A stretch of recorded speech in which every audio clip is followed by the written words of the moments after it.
நமது ஜெபம் டிவியில் abundant life. Order. Church will live in the decree, that means order of the Lord. தேவனுடைய ஆணைக்கு இணங்க இந்த தனிப்பட்ட நபரும் திருச்சபையும் நடக்க துவங்கினால் ராஜ்யத்தின் அற்புதங்களை பார்ப்போம். Every Wednesday, Abundant Life program at 7 p.m. Only on Jabam TV. Hallelujah. கர்த்தரையும் அவர் வல்லமையையும் நாடுங்கள், அவர் சமூகத்தை நித்தமும் தேடுங்கள். அடுத்தது வாசிக்கிறோம். அவருடைய தாசனை ஆகிய இஸ்ரவேலின் சந்ததியே, அவரால் தெரிந்து கொள்ளப்பட்டவர்களே, யாக்கோபின் புத்திரரே, அவருடைய அதிசயங்களையும் அவருடைய அற்புதங்களையும் அவர் வாக்கின் நியாய தீர்ப்புகளையும் நினைவு கூறுங்கள். ஹல்லேலூயா. சோ இம்மாதம் நம்ம சொல்லிட்டு இருந்தோம், எல்லாமே தீர்மானிக்கப்பட்டது. நல்ல ஒரு ஆமேன் சொல்லுங்களா? ஆமேன். இந்த பைபிளுடைய ரீடிங் ஒரு ஸ்டேட்மெண்டா இருக்குது.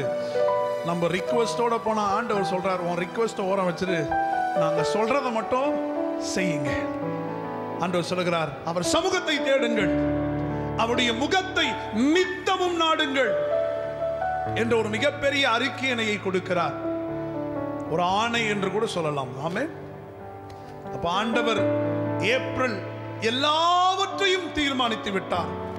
நீங்களும் நானும் செய்ய வேண்டியது ஒன்றே ஒன்றுதான், அவர் சமூகத்தை நித்தமும் நாட வேண்டும். நல்ல ஒரு ஆமேன் சொல்லுவோமா? ஆமேன். ஹல்லேலூயா. சோ உங்க பிரேயர் ரிக்வெஸ்ட் என்னன்னு தெரியும், உங்க வேண்டுதல் கர்த்தர் என்னவென்று அறிந்திருக்கிறார், அதை நிச்சயமாக அவர் செய்து முடிப்பார். நம்புறவங்க என்னோட கூட சேர்ந்து நல்ல ஒரு ஆமேன் சொல்லுங்களா? ஆமேன். ஹல்லேலூயா. அவருடைய வல்லமையை தேடுங்கள். நான் போன வாரம் சொன்னேன், சபையானது ஆண்டவருடைய வல்லமையை தேடவும் அவர் முகத்தை நாடுகிற ஒரு சந்ததியை கர்த்தர் எதிர்பார்க்கிறார். It's enough. We are seeking the problem. இல்ல, we are seeking solution for all our problems. நம்முடைய பிரச்சனை எல்லாவற்றுக்கும் ஒரு தீர்வு வேண்டும் என்று தீர்வுக்கு நேராய் நம் கவனம் இருக்கிறது. என்னைய பொறுத்த வரைக்கும் தீர்வுக்கு நேராய் கவனம் போவதை விட அவர் வல்லமையை தேடும் பொழுது, அவர் முகத்தை தேடும் பொழுது எல்லாவற்றுக்கும் ஒரு தீர்வு உண்டு. நல்ல ஒரு ஆமேன் சொல்லுவோமா? எனக்கு தெரியும், எங்களுக்கு எல்லாருக்கும் ஒரு சொல்யூஷன் தேவை, ஒரு ஆன்சர் தேவை. பாஸ்டர், ஒரு பதில் எங்களுக்கு தேவை, ஒரு அற்புதம் எங்களுக்கு தேவை. கொஞ்சம் அசாத்தியமா சில காரியங்கள் நடக்கணும்னா ரெண்டே ஸ்டெப் தான். ஒன்று, அவர் வல்லமையை நாடுங்கள். பவர். என்றைக்கு சபையானது தேவ வல்லமையின் மீது தாகமாய் இருக்கிறதோ அந்த சபை முகத்தை தேடும். ஆமென். வரலையா? நீங்க பாக்குறத பார்த்தா பயமா இருக்கு. இப்பயே அப்படி பார்க்க கூடாது, இன்னும் நேரம் இருக்கு நமக்கு. ஆமென். எந்த ஒரு சபை வல்லமையை தேடுதோ அந்த சபை முகத்தை தேடும். நம்ம எல்லாருக்கும் தீர்வு தேவைதான். இங்க என்னை கேட்டா எனக்கு 2500 ரிக்வெஸ்ட் வச்சிருக்கிறேன் நான் ஆண்டவர்கிட்ட. எல்லாத்துக்கும் எனக்கு தீர்வு தேவை. ஆனா இது எல்லாமே அசாத்தியமாய் முடியும்னா அவர் வல்லமை எனக்கு தேவை. வல்லமையை எல்லாரும் நாட மாட்டாங்க. ஆண்டவருடைய ஏதாவது கிடைக்குமா அப்படின்னு தேடுறது வேறு. ஆனால் அவருடைய கைகளிலிருந்து எனக்கு ஒரு காரியம் உருவாகி அதை நான் பெற்றுக்கொள்ளணும் என்று நாடுவது வேறு. இதை நான் சொல்றது புரிஞ்சுக்கிறீங்க? அவர் கையிலிருந்து ஏதாவது கிடைக்குமா அப்படின்னு நினைக்கிற ஒரு கூட்டம் இருக்கலாம். ஆனால் ஒரு கூட்டம் அவருடைய கரங்களிலிருந்து எனக்காகவே ஸ்பெஷலா ஒரு விஷயத்தை உருவாக்கி அதை நான் பெற்றுக்கொள்வேன் என்று விசுவாசிக்கிற சந்ததிகள் வேறு. நான் நம்புகிறேன் நாம் அப்படிப்பட்ட ஒரு சந்ததியாய் இருக்க வேண்டும். எனக்கு கர்த்தருடைய கரங்களிலிருந்து உருவாகுகிற அந்த தயவு, அந்த வல்லமையை நாம் தேடுவோம். அப்பொழுது எல்லாமே தீர்மானிக்கப்படும். இந்த ஏப்ரலுக்கு அப்புறம் தேவன் உங்க வாழ்க்கையில செய்ய வேண்டிய அனைத்து நன்மைகளும் ஏற்கனவே தீர்மானிக்கப்பட்டது. டிட்டர்மைன்ட். இன்னைக்கு ஆண்டவர் உங்களுக்கு சொல்ற, நீங்க தீர்மானமா இருங்க. கர்த்தர் செய்வார், கர்த்தர் முடிப்பார், காரியங்கள் மாறுதலாய் அமையும். ஹல்லேலூயா. ஆண்டவருக்கு கொஞ்சம் டிட்டர்மைண்டா, கொஞ்சம் ஸ்ட்ராங்கா, உறுதியா நிக்கிறவங்க தேவை. புயலின் மத்தியில் எனக்கு தெரியும் எல்லாருக்கும் புயல் லெஃப்டும் ரைட்லையும் ஒரு வாங்கிட்டு தான் இருக்குது. புயலை கண்டு பயப்படுறவர்கள் நாம கிடையாதுன்றது ஃபர்ஸ்ட் புரிஞ்சுக்கோங்க. புயலை அதட்டுகிறவர் என் தகப்பனாய் இருக்கும் பொழுது, எங்க அப்பா பெரிய ஆபீசரா இருந்தா ஆபீசருக்கு மிரட்டல் உருட்டெல்லாம் வரதானே செய்யும். ஆமாவா இல்லையா? எங்க நம்ம ஊர்ல நீதி உள்ள ஒரு ஆபீசர் இருக்கிறார், நீதி உள்ள ஒரு நீதிபதி இருக்கிறார், நீதி உள்ள ஒரு போலீஸ் ஆபீசர் இருக்கிறார். ரொம்ப நீதியை செய்வார்னா ரவுடிங் வந்து கொஞ்சிட்டு போவாங்களா? செல்லம் ஏன்பா அப்படின்னு கேட்பாங்களா? அவங்க குடும்பத்தையும் அவர்களை சார்ந்தவர்களையும் உருட்டி மிரட்டி கொண்டே இருப்பார்கள். ஆமாவா இல்லையா? இப்ப என் தகப்பன் நீதியாய் இருக்கும் பொழுது, புயலை அதட்டின பொழுது, நானும் அவ்வழியே செல்லும் பொழுது எனக்கும் உருட்டல் மிரட்டல்கள் வரும். ஆனால் என் தகப்பன் ஜெயித்ததால் நானும் இவைகளை ஜெயிப்பேன். அதை தான் தீர்மானத்தோடு இருக்கணும். எனக்கு தெரியும் நெருக்கடி உங்களுக்கு இருக்கு, எனக்கு தெரியும் நிறைய விஷயம் உங்களை சுற்றி நடந்து கொண்டிருக்கிறது. ஆனால் ஒரு காரியத்தை நாம் தீர்மானிக்க போகிறோம். எனக்கு தேவை முடிவு மாத்திரம் அல்ல, எனக்கு தேவை அவர் வல்லமை. அவர் வல்லமையோடு புறப்பட்ட ஒரு முடிவு, ஜனங்கள் பயப்படுவார்கள். நான் சொல்றது மாதிரி புரியுது? உங்களுக்கு முடிவு மட்டும் வரக்கூடாது, உங்களுக்கு வர முடிவு சுத்தி இருக்கிறவங்க பயப்படணும். நல்ல விதத்தில் சொல்றேன். இந்த அம்மா ஜெபம் பண்ணா அவங்க அப்பா இறங்கிட்டார். காற்றையும் கடலையும் அதட்டினவர் இறங்கினார். சீஷர்கள் பயந்தார்கள். ஒரே ஒரு சத்தம் எழுந்தது, இயேசு கடல் மீது நடந்து வந்தார். ஏன் தெரியுமா? அவர் வல்லமை இவங்க தேடணும் தான் அவருடைய ஆசை. இன்னைக்கு நான் சொல்கிற இந்த காலை வேளையில அவர் வல்லமையை தேடுவோம், முகத்தை தேடுவோம். அதை தவிர வேற எந்த ஒரு முடிவு தேவையில்லை. எனக்கு ஒரே முடிவு, உன் முகத்தை நித்தமும் நாடுகிற ஒரு முடிவு. அப்ப பாருங்களேன், உருட்டல் மிரட்டல் வந்தாலும் தீர்மானிக்கப்பட்டவர்கள் உறுதியாய் இருப்பார்கள். என்னுடைய ஆசை, இந்த திருச்சபையில் உள்ள ஒவ்வொரு அங்கத்தினரும், ஒவ்வொருவரும் இந்த சேர்ல அமர்ந்துட்டு இருக்க ஒருவர் கூட அவருடைய வாழ்க்கை வீணாக போகக்கூடாது. உங்கள் வாழ்க்கை அற்புதத்தை காண வேண்டும். அப்படி என்று சொன்னால் நம்ம உறுதியாய் நிற்கிற ஒரு தன்மைக்கு வரும். நல்ல ஒரு ஆமென் சொல்லுவோமா? ஹல்லேலூயா. அதனால சொன்ன நம்ம ராஜ்யத்தின் பிள்ளைகளாய் இருக்கணும். ராஜ்யத்தின் பிள்ளைகள் எப்பொழுதுமே கொஞ்சம் ஸ்ட்ராங்காகவும் கொஞ்சம் பயப்படாமலும் இருப்பாங்க. நீங்க யாருன்னு தெரிஞ்சிருச்சுன்னா நீங்க பயப்பட மாட்டீங்க. ஆமென். அதில் பக்கத்தை பார்த்து சொல்ல, நீங்க யாருன்னு தெரியணும், அப்பதான் பயம் வராது. யாருன்னு தெரியலன்னா கன்ஃபார்ம் பயம் வரும். ஹல்லேலூயா. பயம் வரும்போதெல்லாம் நீங்க யாருன்னு உள்ள நீங்க சொல்லிட்டே இருக்கணும், எனக்குள்ள ஒரு மிருகம் தூங்கிட்டு இருக்கு அப்படின்ற மாதிரி. நம்ம யாருன்னு தெரியணும் பாருங்க. ஆண்டவருக்குள்ள சொல்லிக்கிட்டே இருக்கணும், இல்லை ஆண்டவர் நீர் என்னோட கூட இருக்கிறீர், நான் ராஜ்யத்தின் பிள்ளையாக இருக்கிறேன். நல்ல ஒரு ஆமேன்னு சொல்லுங்க. ஆமேன். போன வாரம் நம்ம நிறைய காரியத்தை கொடுத்து தியானிச்சு எத்தனை பேருக்கு ஞாபகம் இருக்குன்னு தெரியல. பானக் என்னன்னு சொன்னேன், மறுபடியும் பிறப்புதல் என்னன்னு சொன்னேன், எலியா எலிசாவுக்கு இடையே நடந்தது என்ன என்று போன வாரம் தியானித்தோம். அப்போ எப்போ ஒரு தீர்மானிக்கப்பட்ட நிலையில் நாம் இருக்கிறோமோ, எப்போ அவர் முகத்தையும் அவர் வல்லமையும் தேடுறதுக்கு சபை ரெடியா இருக்குதோ, அவர் அசாத்தியத்தை செய்ய ரெடியாக இருக்கிறார். அப்ப ராஜ்யம் டிட்டர்மைன்டு பீப்புளை எப்படி பார்க்குது அப்படின்னா நல்லா பாருங்க. ஃபர்ஸ்ட் காரியம், determined people will live in the decrees of king. அப்படின்னா உறுதிப்பட்ட ஜனங்கள் தேவனுடைய ஆணைக்கு இணங்க ஒரு வாழ்க்கையை வாழ்வார்கள். சொல்லுங்க, ஆணை. ஆணைனா என்ன? Order. Order. Church will live in the decree, that means order of the Lord. Hallelujah. தேவனுடைய ஆணைக்கு இணங்க இந்த தனிப்பட்ட நபரும் திருச்சபையும் நடக்க துவங்கினால் ராஜ்யத்தின் அற்புதங்களை பார்ப்போம். ராஜ்யத்தின் பிள்ளைகள் எதுல ஆக்சஸ் ஆகிறாங்கன்னா அவருடைய ஆணைக்கு இணங்க. இப்ப கவர்மெண்ட் ஒரு ஆர்டர் போட்டா சிட்டிஸ் என்ன பண்ணும்? ஃபாலோ பண்ணியே ஆகணும். That is an order. anyone cannot trespass the order. ஆணையை உடைக்க முடியாது. உடைத்தால் கான்சிக்வன்சஸ் பார்த்துதான் ஆகணும்.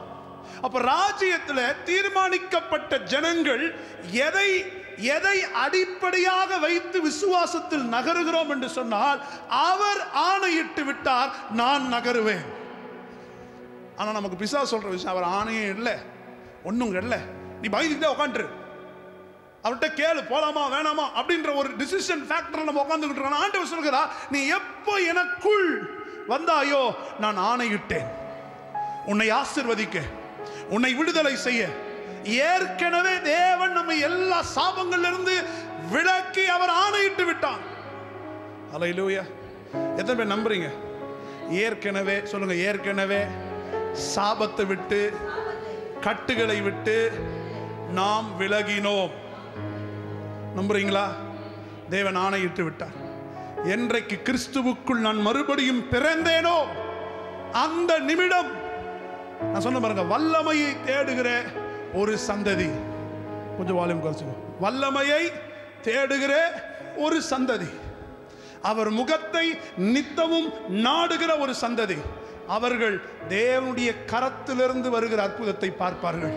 அப்பொழுது தீர்மானிக்கப்பட்ட ஜனங்கள் எதன் அடிப்படையில் நடக்கிறார்கள்? ராஜ்யத்தை பொறுத்தவரை ராஜ்யத்தினுடைய ஆணைக்கு இணங்க நாம் நடக்கிறோம். ஆமென். எதுவுமே நான் சொல்றது புரியுதா? உலகம் ஒரு ஸ்டேட்மெண்ட் நமக்கு சொல்லுதா? நம்ம பிரச்சனை ஒரு ஸ்டேட்மெண்ட் நமக்கு சொல்லுதா?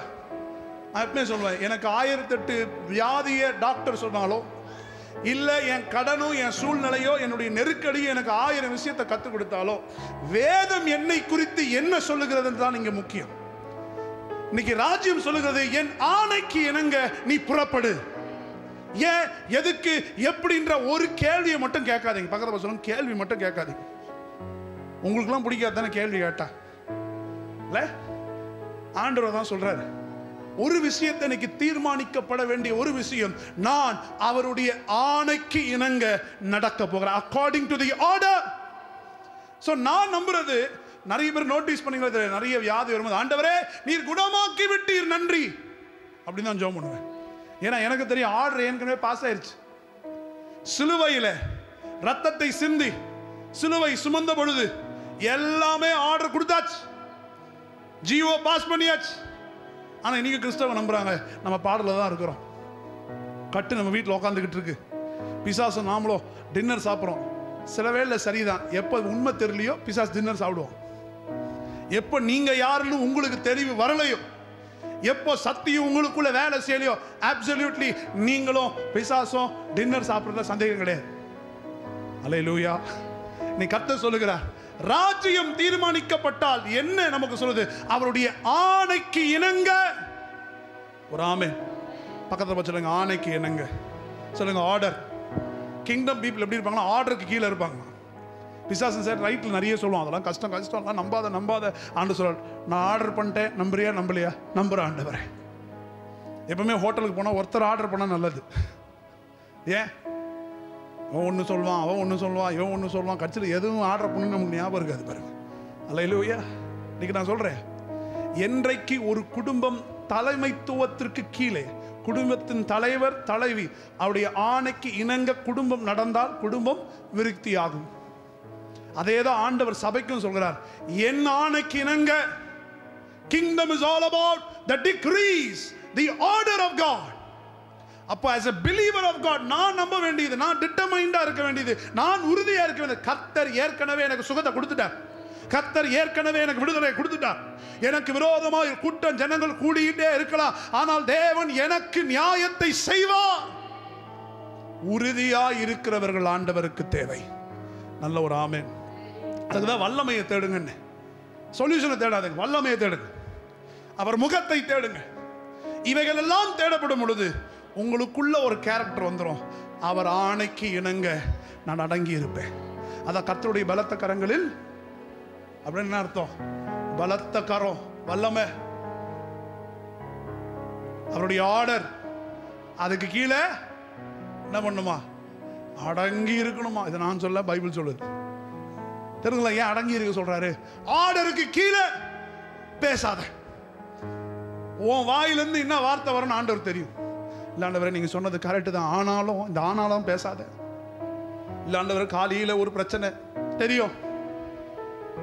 So if faith has to be activated, விசுவாசம் செயல்பட வேண்டும் என்று சொன்னால், கர்த்தர் சொல்லிட்டார் நான் செய்வேன் என்ற ஆணைக்கு இணங்க நீங்க இருக்க வேண்டும். சூழ்நிலையை பார்க்க கூடாது, சுற்றி நடக்கிற இயலாமையை பார்க்க கூடாது, கொஞ்சம் அசாத்தியமா நடக்கணும். அதுக்கு ஒரு எக்ஸாம்பிளை பார்ப்போமா? எடுத்து வாசிங்க. யாத்ராகமன் புஸ்தகம் 17ஆம் அதிகாரம் 10வது வசனத்திலிருந்து வாசிங்க பார்க்கலாம்.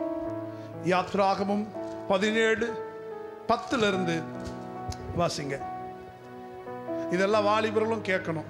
யோசுவா தனக்கு மோசே சொன்னபடியே செய்து, நல்லா கேளுங்க, யோசுவா தனக்கு மோசே சொன்னபடியே செய்து அமலேக்கியோட யுத்தம் பண்ணினான். மோசேயும் ஆரோனும் ஊர் என்பவனும் மலை உச்சியில் ஏறினார்கள். மோசே தன் கைகளை ஏறெடுத்திருக்கையில் இஸ்ரவேலர் மேற்கொண்டார்கள். மோசே கை எடுத்து தூக்கினா இஸ்ரவேல் மேற்கொண்டார்கள். அவன் தன் கையை தாழ விடுகையில் அமலேக்கு மேற்கொண்டான். அமலேக்கியர்கள் மேற்கொண்டார்கள். மோசேயின் கைகள் அசந்து போயிற்று. அப்பொழுது அவர்கள் ஒரு கல்லை கொண்டு வந்து அவன் கை கீழே வைத்தார்கள். அதன் மேல் உட்கார்ந்தான். ஆரோனும் ஊரும் ஒருவன் ஒரு பக்கத்திலும் ஒருவன் மறுபக்கத்திலும் இருந்து அவன் கைகளை தாங்கினார்கள். இவ்விதமாய் அவன் கைக்குள் சூரியன் அஸ்தமிக்கும் வரைக்கும் ஒரே நிலையா இருந்தது. அப்புறம் நடந்தது என்ன? வாசிங்க. யோசுவா அமலேக்கையும் அவன் ஜனங்களையும் பட்டய கருக்கினாலே முறியடித்தான். பின்பு கர்த்தர் மோசேயை நோக்கி இதை நினைவு கூறும் பொருட்டு நீ ஒரு புஸ்தகத்தில் எழுதி யோசுவாவின் செவிகள் கேட்கும்படி வாசி. அமலேக்கை வானத்தின் கீழெங்கும் இராதபடிக்கு நாசம் பண்ணுவேன் என்றார். போதும், நல்ல ஒரு ஆமென் சொல்லுங்களேன். ஹல்லேலூயா. Bible starts like this. யோசுவா தனக்கு மோசே சொன்னபடியே செய்து. ஹல்லேலூயா. இந்த பாயிண்ட் ரொம்ப ஆழமா புரிஞ்சுக்கணும் நீங்க. யோசுவா தனக்கு மோசே சொன்னபடி செய்து. அதுக்கப்புறம் என்ன நடந்தது நம்ம வாசிச்சோம். மோசே ஆணையிட்டார், நீ இப்படியாக செயல்படு, இத்தனை பேரை ரெடி பண்ணு, யுத்தத்துக்கு இந்த ஸ்ட்ராட்டஜியை யூஸ் பண்ணு. மோசே கொஞ்சம் வயது முதிர்ந்து போனார். யோசுவா கொஞ்சம் துடிப்புள்ள வாலிபனாய் இருந்தான். எப்பவுமே வயது முதிர்ந்தவர்களுக்கும் துடிப்புள்ளவர்களுக்கும் கொஞ்சம் மோதல்கள் ஏற்படும், கருத்து வேறுபாடுகள் ஏற்படும். அவங்க அனுபவத்தை குறித்து பேசும் பொழுது வாலிபர்கள் சொல்லுவார்கள், எங்களுக்கு எல்லாம் தெரியும், கொஞ்சம் அடங்கி இருந்தால் போதும்.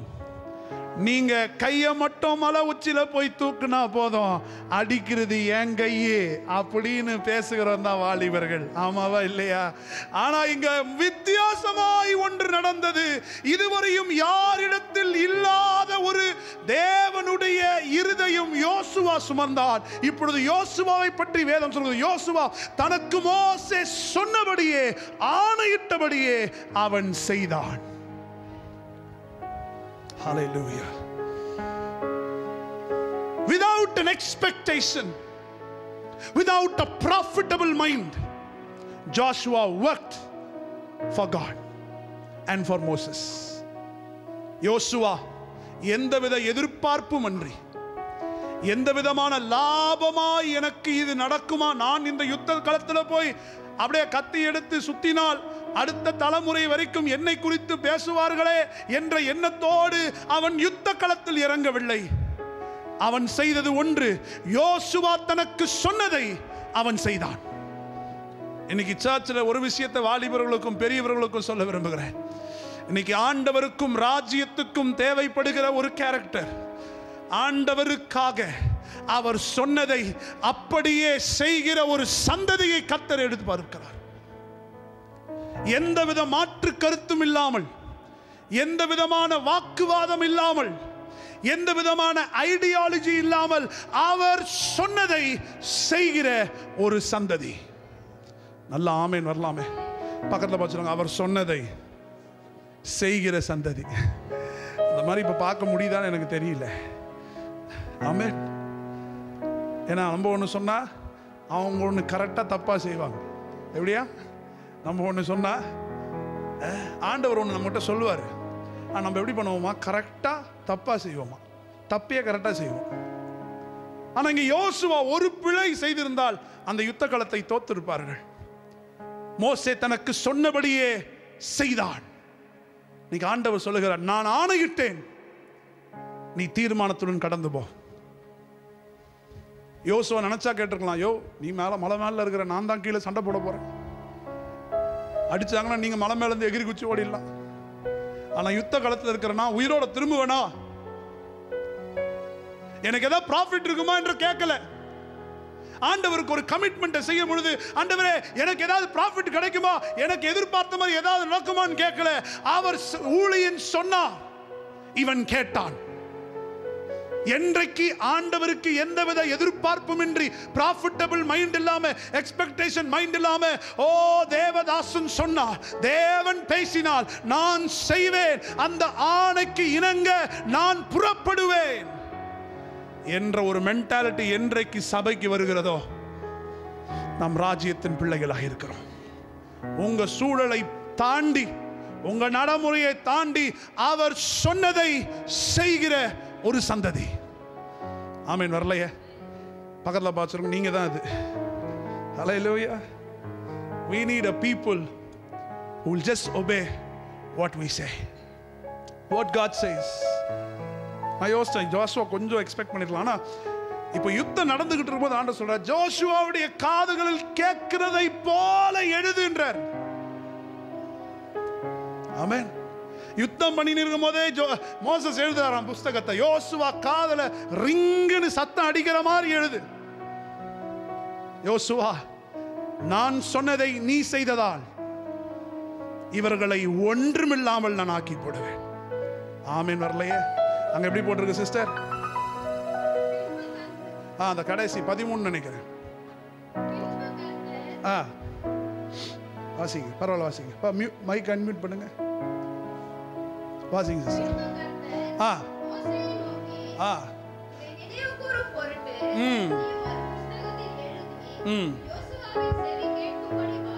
ஆமென்.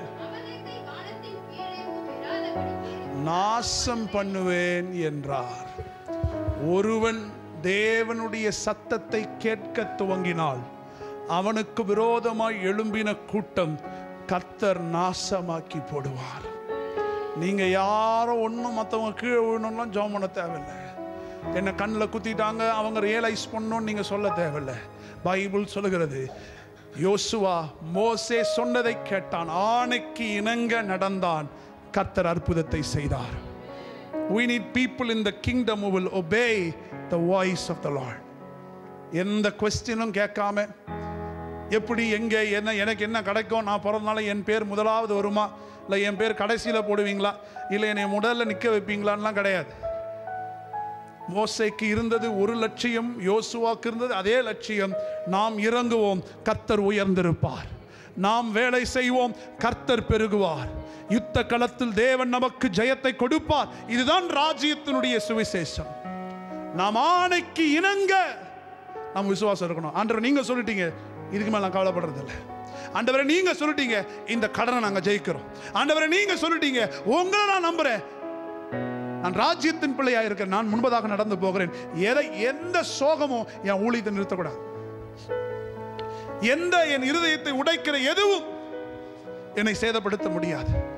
அந்த ஒரு டிட்டர்மைன்டு ஹார்ட்டோட நாம் கடந்து போக வேண்டும். இன்னைக்கு எனக்கு சோகமாயிட்டா அதனால தேவனை தேடலன்ற ஒரு நிலை நம்ம லைஃப்ல மாறணும் பாருங்க. எனக்கு சுற்றி கெடுதியாய் நடக்கிறது, ஆதலால் நான் ஆவியில சோர்ந்து போன்ற நிலைமை தேவையில்லை. நமக்கு தேவை ஒன்றே ஒன்று, கர்த்தர் சொன்னார் நான் செய்வேன், அவர் ஆணையிட்டால் நான் கீழ்ப்படிவேன். அது நலம்தானா நலமற்றதா, சூப்பரா சூப்பர் இல்லை எல்லாம் எனக்கு தெரியாது, அவர் சொன்னால் நான் செய்வேன். நல்ல ஒரு ஆமென். ஹல்லேலூயா. அடுத்தது பார்க்கிறோம், எப்போ ஆணைக்கு இணங்க பாருங்களேன் நம்முடைய லைஃப் அப்படியே முன்னுக்கு போதோ, we can see the powerful demonstrations of God. நல்ல ஒரு ஆமென். ஹல்லேலூயா, ஹல்லேலூயா. அடுத்தது பார்க்கிறோம், மோசே மலைக்கு மேல போகிறார். ஒரு 2 பேர் எனக்காக வாங்கல, ஃப்ரெடி ஃபெலிசியாவா. மோசே மலைக்கு மேல போய், இப்ப நான் தான் மோசே, நான் தான் கோட் போட்டிருக்கிறேன், என் கலர்லயே வந்திருக்கு கிரீன்ல. வா இந்த சைடு ஒருத்தவங்க, வா இப்படி வா. சோ இப்ப ஆரோனும் ஊர் என்பவனும் மோசேக்கு பின்பதாய் மலைக்கு மேலே சென்று கொண்டிருக்கிறார்கள்.